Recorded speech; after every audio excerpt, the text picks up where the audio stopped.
जय श्रीराम. तर आपण आज सकल हिंदू समाज कोपरगाव शहर तालुका आज आपण जे एकत्रित आलो त्याचं कारण असं सगळ्यांनाच माहिती आहे, प्रशासनालाही माहिती आहे की श्रीरामनवमी जयंतीनिमित्त जो मानाची काठी जी निघाली होती श्रीरामपूरमध्ये ती जी काय त्याच्यावर दगडफेक केली त्या लांड्यांनी, तर त्या दगडफेकेचा आम्ही जाहीर निषेध करतो.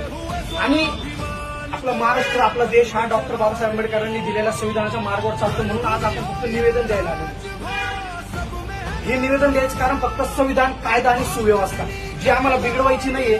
जे चाललंय, जे चालणार आहे, जे करायचंय ते कायद्याच्या मार्गाने करायचं, ही तर प्रथम आमची मागणी की ती जी मस्जिद आहे ती तोडली पाहिजे, निघाली पाहिजे.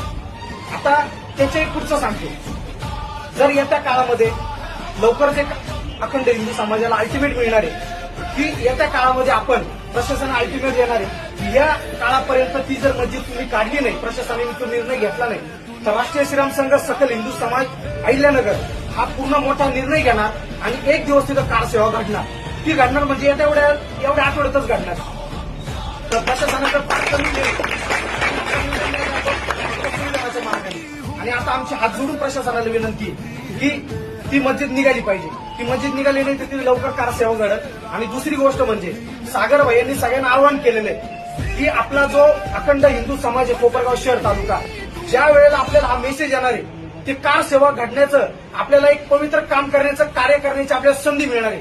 आणि ती संधी आपण कुणी सोडायची नाही. तिथे जीव गेला तरी चालत, काय फरक पडणार नाही. एक बाबरी तोडून तिथं मंदिर बांधायला आपले जेवढे कारसेवक मेले त्याच्या डबल इथं मेले तरी चालत. ही मस्जिद आपल्याला काढायची आहे आणि आपण ती काढणार. आणि यांना दगडाचं उत्तर प्रत्युत्तर सागरबाई जसं सांगितलं तसं यांना गुळीनीच उत्तर मिळणार.